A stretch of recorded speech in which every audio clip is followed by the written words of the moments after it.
In 2020, along with a worldwide pandemic, demonstrations against systemic racism and excessive police force swept the nation. This movement has been given its foundations from historical figures and events. In our first episode of PackTalk this semester, in honor of Black History Month, we are joined by special guests from the community of Pueblo, as well as our campus community, to help put this moment in history in perspective and to help all of us learn what we can do to move it forward into the future. Today we're joined by Professor of History and Director of Legal Studies, Dr. Matt Harris. Thanks for having me on today, Noelle. I appreciate being here and sharing this space with you and the Pueblo community. So I teach civil rights at SanSouci Pueblo as part of our legal studies program, and I was also part of our history program. And I teach religion and the law as part of the First Amendment, again, part of the legal studies program. And I teach various courses in American history. And I've been teaching here for probably, about 15 years. Can you tell us a little bit about some key events from the civil rights movement? Yeah, so we're seeing lots of these issues come up now in our modern politics with voting rights and voting behavior. And one of the, of course, main accomplishments of Dr. King is that he wanted to desegregate lunch counters and desegregate public spaces in the 1950s and 60s, but he also pushed for voting rights for African Americans. And one of his major accomplishments was the Voting Rights Act of 1965. So it wasn't just racial equality that Dr. King was pushing for, it was also economic equality. He recognized that desegregating lunch counters and greater rights at the ballot would be beneficial for all Americans in the 1960s. But he also realized that if you didn't address some of these racial issues or these economic issues, that the country couldn't advance in the way that he had envisioned. Just to put into context for some of our viewers and with your expertise, how would you define racism? At the very basic level, racism is just believing that you're superior because of the color of your skin. I think that's kind of a general statement that most people would recognize. Racism is also treating someone differently because of the color of their skin. But really, if you think of racism as sort of an iceberg, and in the top of the iceberg is the stuff I just mentioned, using racial slurs and promoting, lynching or hate crimes or things of that nature. But beneath the iceberg, the stuff that we can't see would be our own implicit biases.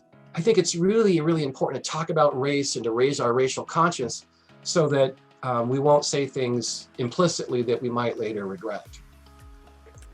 So you talk about racial biases. In your own classroom, how would you confront racism or the topic of racism in your classroom? One of the things I've thought about for a long time now is, again, this idea of empathy, that we can somehow look at life through somebody else's lenses. And that's something that I really, really strive to do in the classes I teach and also in the material that I assign. I want students to read literature that they've never read before. I think it's really important for our students to communicate, to learn how to communicate both in writing and speaking.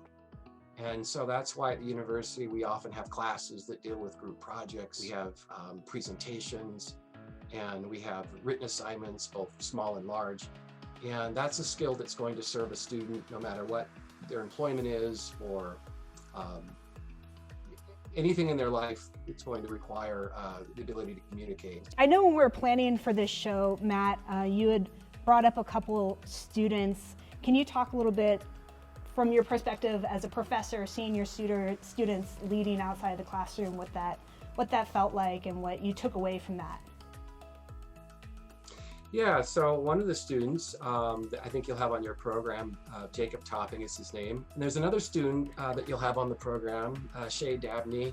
And I'm just thrilled when Shay and Jacob and other students that I've had, when they're out in the community trying to better their communities by promoting issues of racial equality, by calling attention to injustices in the world. This is how we change the world. And the fact that my students are doing this it really validates what I'm trying to accomplish as a teacher. Thank you so much, Dr. Harris, for joining us today. We are thankful to have such an amazing professor on campus and such a great mentor for our students. Thank you for having me. Now we are joined by Pastor and Mrs. Mack. Can you please introduce yourselves and tell us about your roles in the Pueblo community? Hello, my name is Roxana Mack. I'm the president of the local NAACP Pueblo branch. The NAACP is the largest, oldest civil rights organization in America, and I am excited to engage in this conversation with you today. My name is Reverend Steve Mack. I'm pastor of the 8th Street Baptist Church, also the president of the Pueblo Ministerial Fellowship, and also the CEO of NAACP Project, which is a nonprofit organization dealing with housing, jobs, and education. Good to be here. Oh, it's wonderful to have you both. So my first question to you both is, how critical is dialogue between the different communities when combating systemic racism? Well, I think it's imperative that everyone is at the table and working together to eradicate this systemic racism and injustice that we have in America. I think it's important that we understand our past, our history, and that's why I think everyone should be at the table talking to resolve the issue. Throughout history, the Black church has played a big role in the Black community, including voting, civil rights, financial education, etc. As a faith leader in Pueblo, what role do you see yourself and those faith centers playing in the future of moving forward? Well, I believe that the church plays a very instrumental part in dealing with those issues at hand. We've struggled through the civil rights era. We dealt with issues in reference to taking care of families when there wasn't social services to take care of families. We have been unique in the community, and at times we feel that the church is not recognized as an integral part in the Black community. You know, the Black community don't get the support that the others may get, but maybe because, you know, we feel that it's our calling. And even in the midst of our calling, we need assistance and we need help. So I do believe that, you know, we play an intricate part in not only proclaiming what needs to be done, but also in encouraging others who have the accountability or the responsibility to meet the aid of civilians in this particular city in a way that they may not be doing so. What advice would you give to the younger generation that want to get involved and make a difference? I have hope because of the young people and what I have seen them do. And I would just tell them to continue to make a difference, to step up and speak up, you know, because the issue really does affect them. And I really think that what they have to say and what they have to bring to the table is important in this fight against injustice. I would just encourage them to not let anybody or anything deter them in their efforts to make America what they want to see America be. How would you define racism? It's a prejudice with institutional powers. I believe without a doubt that it's a system predicated on color. Mm-hmm. Those who have the authority to implement racism are those persons who are in power of making decisions in the courts, making decisions on folks being hired, making decisions on the effect of persons' lives. So it is very difficult, you know, for a person who has not those powers to be racist.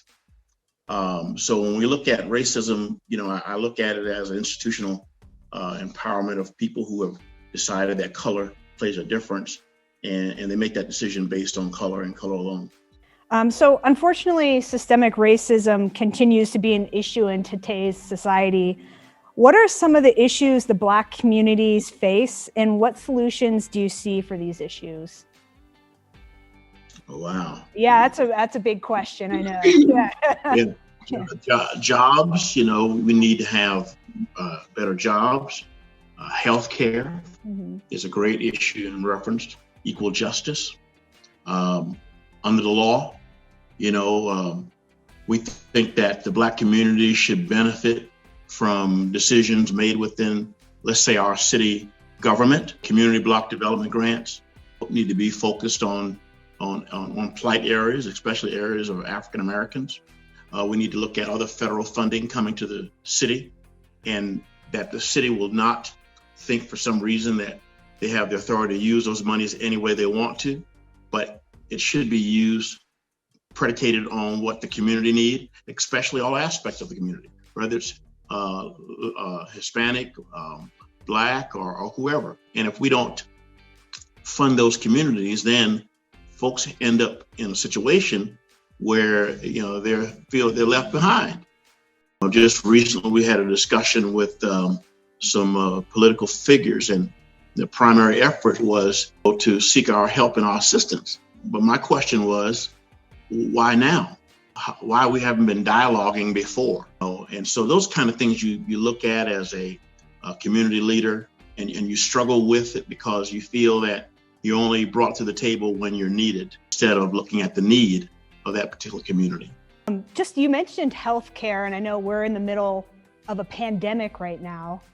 How are communities of color being affected by the pandemic, and what is that access or not having that access to healthcare? How is that affecting those communities?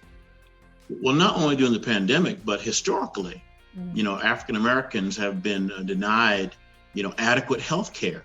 We find that individuals who may not have the right insurance policy or may not be a strategic person in their community, they don't get the attention unless they have a family member who's willing to speak on their behalf.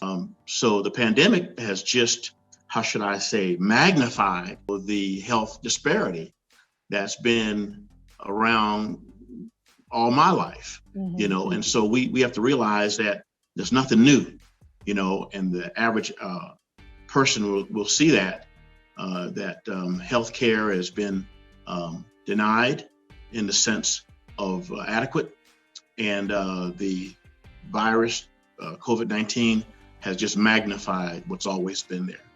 The discrepancy in healthcare, education, housing, economics, and even the justice system. The example is 2-3 weeks ago when the doctor herself was caring for folks, and when she got sick and had to go to the hospital, the disparity of the care that she received, and the reason she knew was because she had worked in the system. She was a doctor. A lot of times we may think we're getting the care and the services that we need, to find out that those services were diminished and not up to par. And that's in the healthcare system, that's in the education system. This pandemic has also highlighted those that are already trying to just survive. It has shown that the education system, like with the technology that's needed for schooling at home, and they're already, even in person, having issues with, just staying above and trying to learn when they're also trying to just live.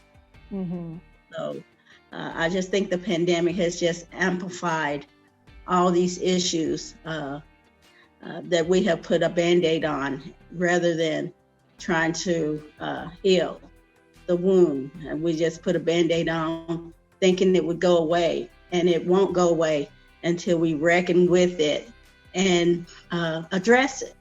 Pastor Mack, just kind of going back, and we had talked about the faith centers of kind of the central part of the Black communities. And I know that throughout history, we've seen Martin Luther King Jr. and kind of the start of those civil rights movements in those faith centers.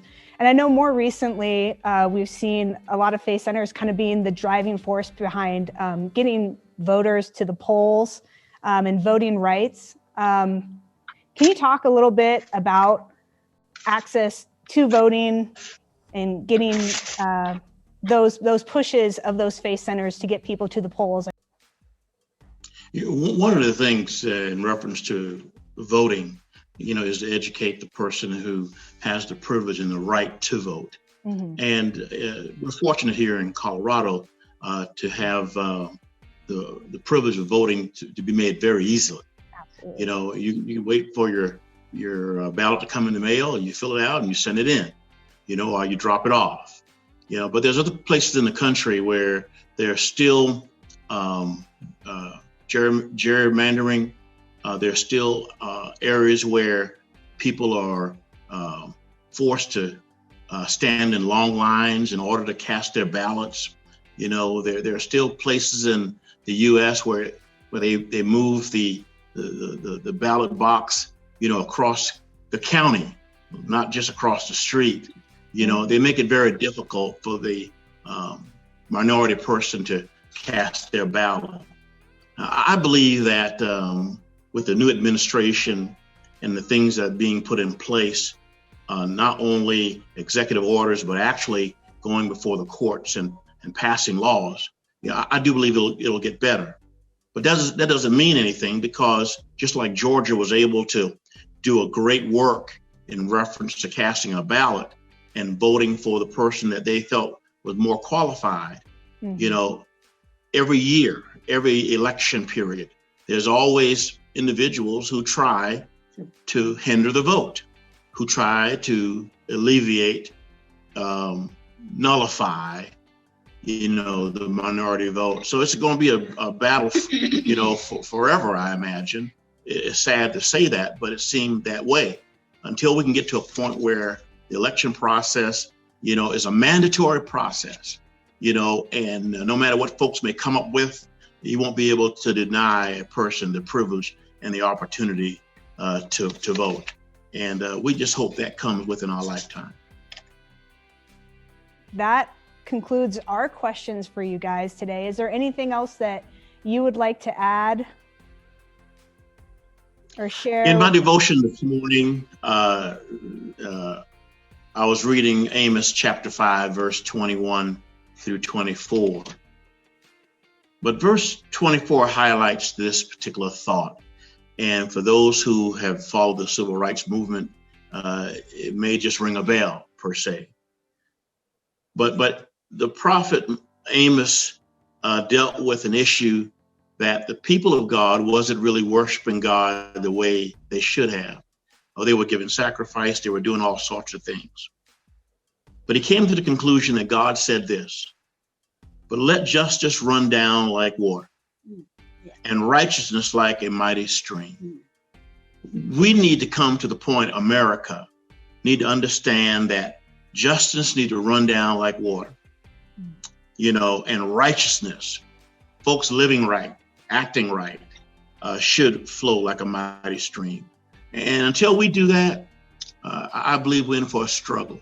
But if we just heed what thus saith the Lord, I believe great things will happen, and America will be even better than it ever has been before. Wow, thank you. That was a powerful and wonderful message to end on. Thank you both for being here today and taking time out of your day to talk with us. We really appreciate it. We are now joined by Shay Dabney, a student here at CSU Pueblo. Shay, can you introduce yourself and tell us a little bit about your involvement in the CSU Pueblo community as well as your home community? So my name is Shayana Dabney, but most people refer to me as Shay.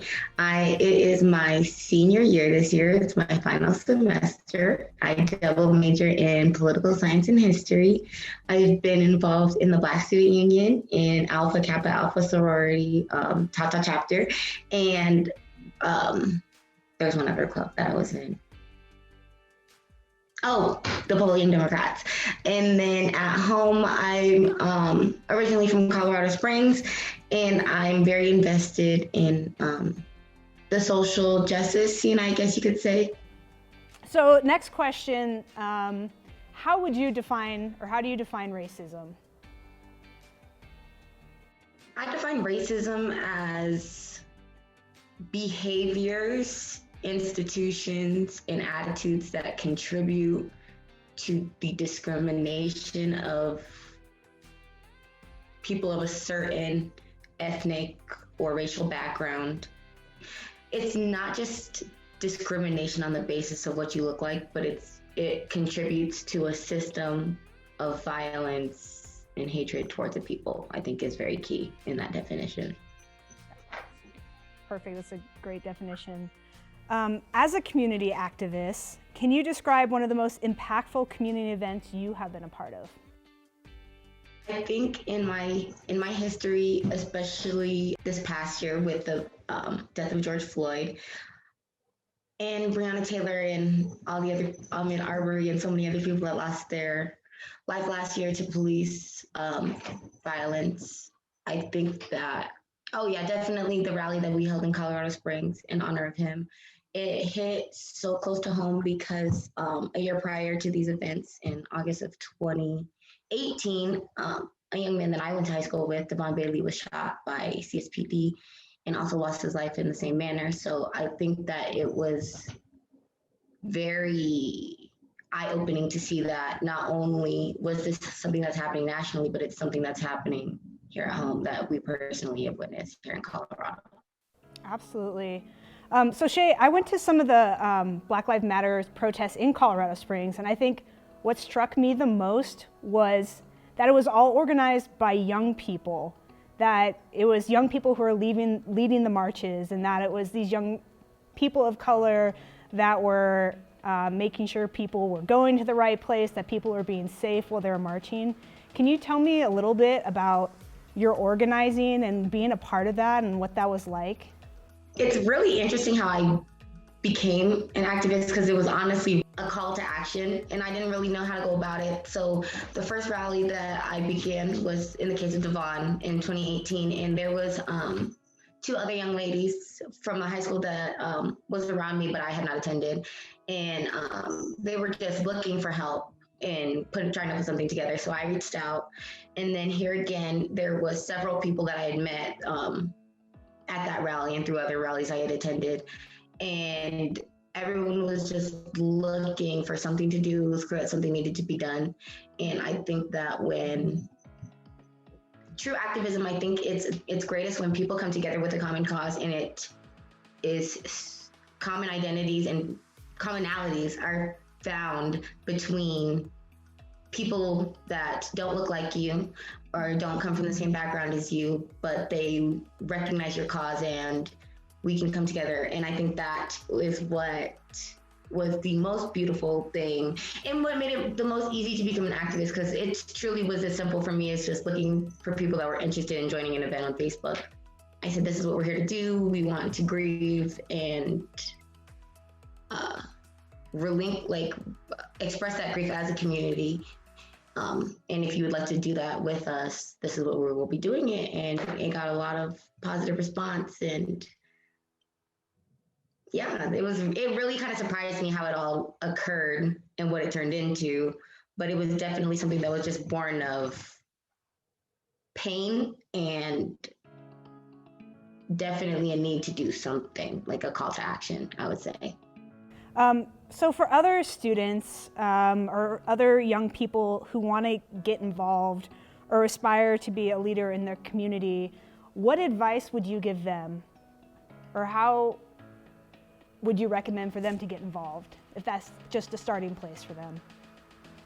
I would advise that it always starts with the people that are around you. So talk to your friends, talk to people in your community.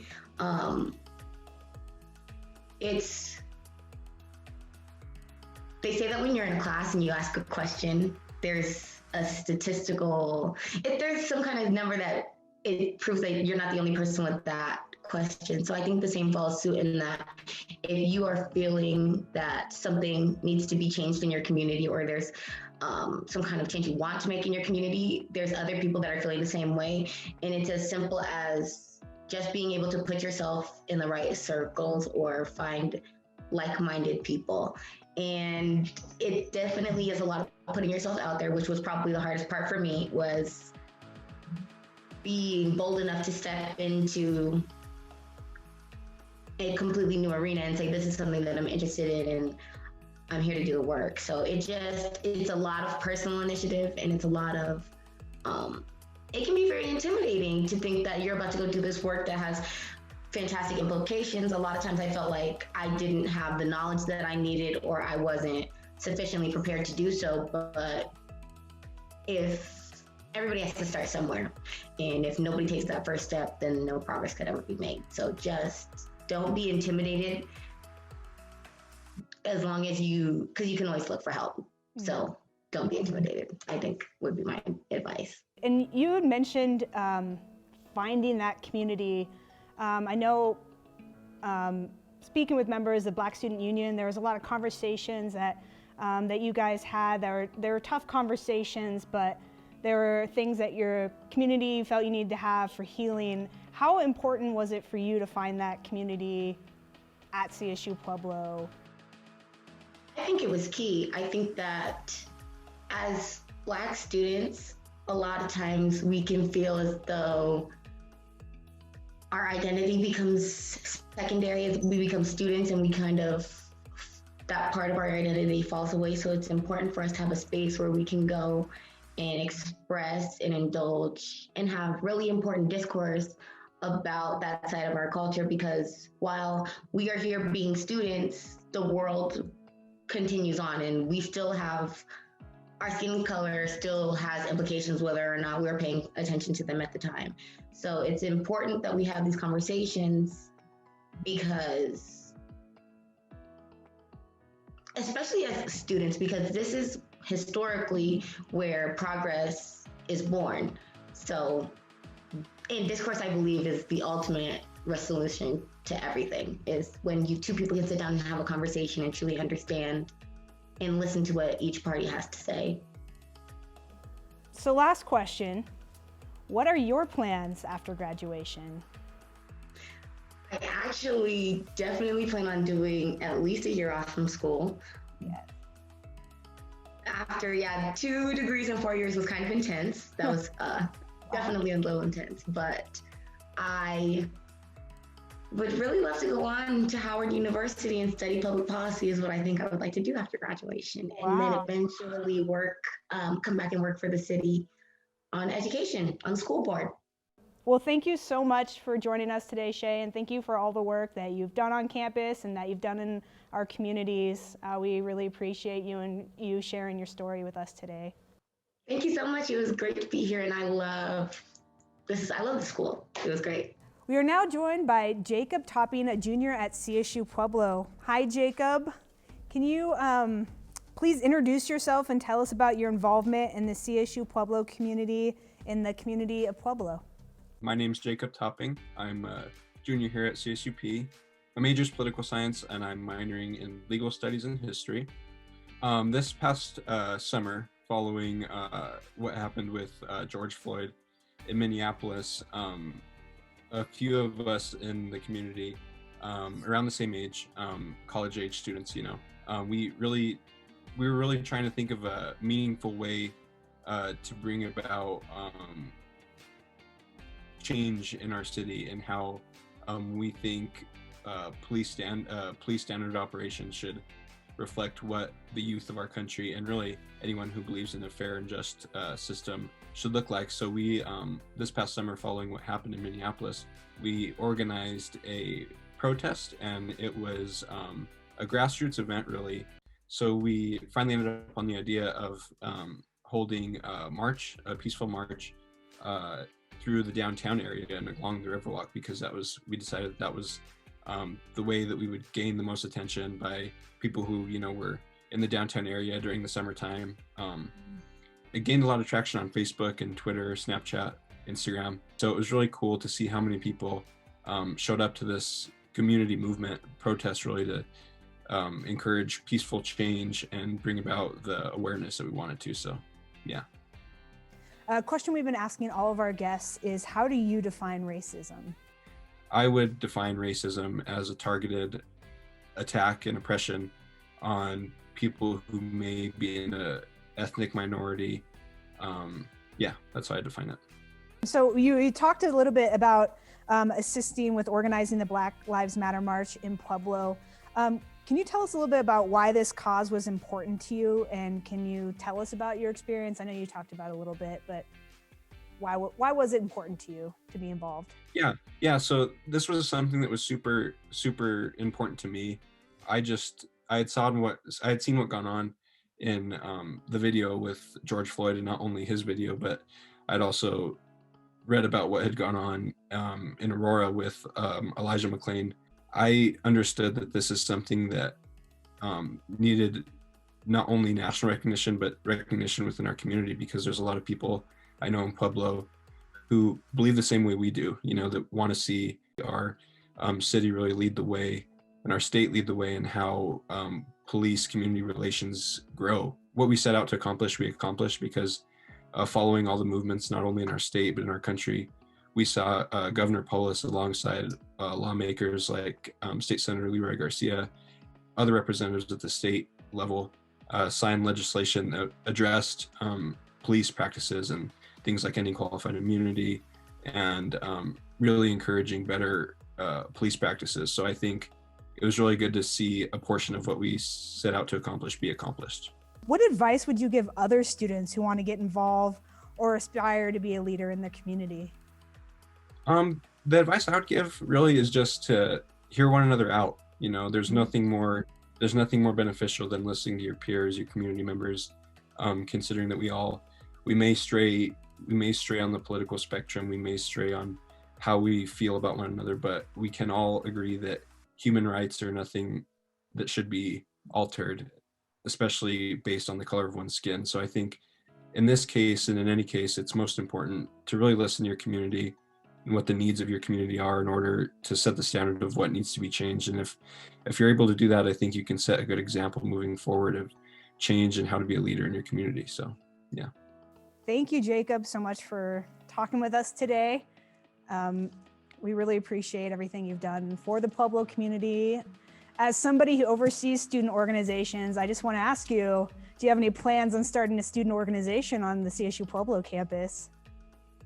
Yeah, so it's a funny story. We actually have, my friends and I, in the fall of last year, we had started up the Pueblo Young Democrats, and it's a partisan club, but we just really encourage as many students as we can to be politically involved.